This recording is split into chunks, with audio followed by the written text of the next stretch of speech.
Alright guys, so Vasili Podkolzin is officially a member of the Vancouver Canucks. In this video we're going to be discussing why I think Podkolzin was potentially the best pick we could have gotten at the number 10 mark. So of course Podkolzin is a guy that is pretty controversial. All throughout the year he was kind of ranked within the top 3, regarded as a very highly skilled winger who has a lot of upside. Making a huge splash during the Ivan Hlinka tournament, putting up 8 goals in 5 games, and putting on so many highlight reel goals and plays, he really intrigued a lot of scouts. However, his play then kind of tapered off within the U18s and the World Juniors, and he was bounced around in various Russian leagues. On top of that, he also committed to the KHL for 2 more seasons, scaring off a lot of teams, and as a result, his draft stock plummeted. When looking at Podkolzin's stats, they are a bit misleading. So in the NHL, he had 8 points in 12 games. In the VHL, he had 5 points in 14 games. And then he had a short stint in the KHL. So to be honest guys, these point totals are not horrible. Remember, Russia does have a really good hockey system.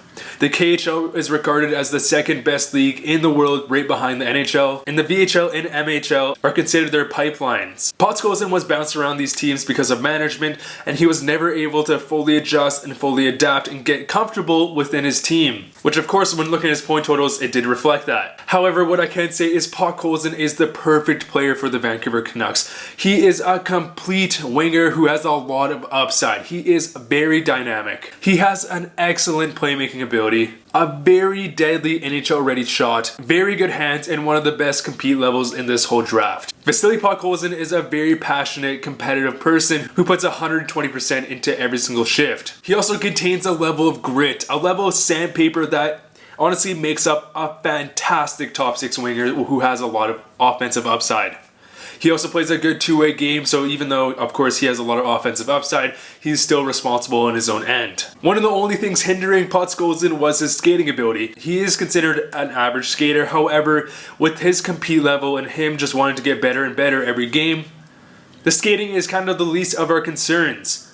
He's going to keep working on it, it's going to get better. And with this high compete level and other dynamic skill, he projects to be a top line winger. Honestly, this whole entire draft situation reminds me of the year Filip Forsberg was drafted. Filip Forsberg in 2011 was regarded as the 3rd best prospect all year, similar to my boy Podkolzin. But then right before the draft, scouts were like, maybe we kind of overhyped him and maybe we overscouted him. So, of course, Filip Forsberg went from number 3 all the way down to number 11 into the Washington Capitals' hands. Where then the Capitals went, you know what, nah, we want Martin Erat. But that's another story for another day.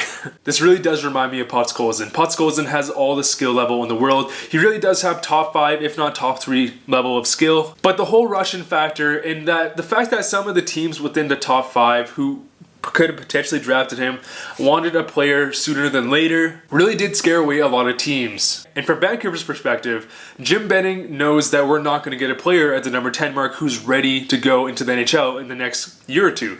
So picking up Podkolzin, and he is committed to playing in the KHL for 2 more years, that may just be the perfect scenario. Because Vancouver, we expected 2 more years of development, and the fact that he's playing in the KHL, which is regarded as the 2nd best league in the world, he's just going to keep developing and keep becoming a dynamic winger who's going to slot in perfectly besides, an Elias Pettersson or a Brock Besser or even a Bo Horvat. There's a lot of comparisons with Podkolzin to a player like Matthew Tkachuk or even Brady Tkachuk, and I definitely see those comparisons. A high level of dynamic skill in terms of hands, shooting, playmaking ability, but also adds a layer of grit and sandpaper. Those are the type of players we really need in Vancouver. Podkolzin has a lot of passion. He's the guy that sticks up for all his teammates.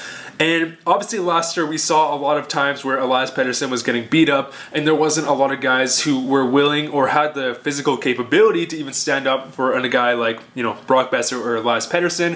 And Podkolzin is just this guy. So if he does project that number 1 winger who slides in besides a Pettersson, this may just be the best case scenario for the Vancouver Canucks. Right before the draft, they obviously released a bunch of media coverage where Podkolzin actually, he can't even barely speak English. So I was like, I have no clue what to expect from a Podkolzin. But at number 10, I think that is a very safe pick. The Canucks really needed to start building out their winger depth in terms of more elite level prospects, and Podkolzin is an amazing start.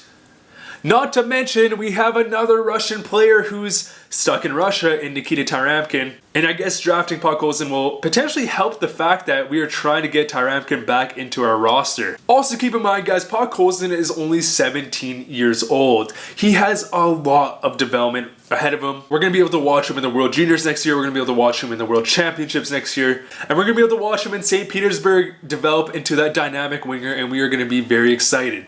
Honestly, guys, at the number 10 spot, besides like players potentially like a Cole Caulfield, there wasn't a lot of players that met Vancouver's, infrastructure that had a dynamic elite level upside. Obviously, there was like Peyton Krebs, who was a more safer pick in my opinion. He's a guy that I thought Vancouver was definitely going to draft, but he didn't necessarily have the same upside as obviously as a Podkolzin. The only other guy was a Cole Caulfield, but I would have loved to see Cole Caulfield potentially on Vancouver Canucks, but he wasn't necessarily the player that we needed for our future. We needed to draft those guys like the Matthew Tkachuk's who have that more sandpaper play, and Podkolzin again is just that guy. Honestly, guys, I'm just very pleasantly surprised with this pick. I didn't think Jim Benning was going to go there. The Vancouver Canucks are a team that we draft either American or Euros. It really seems like these days. So the fact that Jim Benning goes all the way to Russia to pick up a Podkolzin is very exciting. And also one thing I forgot to mention is that even though Podkolzin is that sandpaper player, he is also very disciplined. He's able to keep his cool, yet stand up for his teammates and really lay the body. Anyways, guys, I'm very excited. The second round is just about to start. Let me know what you guys think about Vasili Podkolzin. I think it's a fantastic pickup, but let me know what you guys think down below. The future is bright in Vancouver. Many more videos to come, guys. Thanks for watching.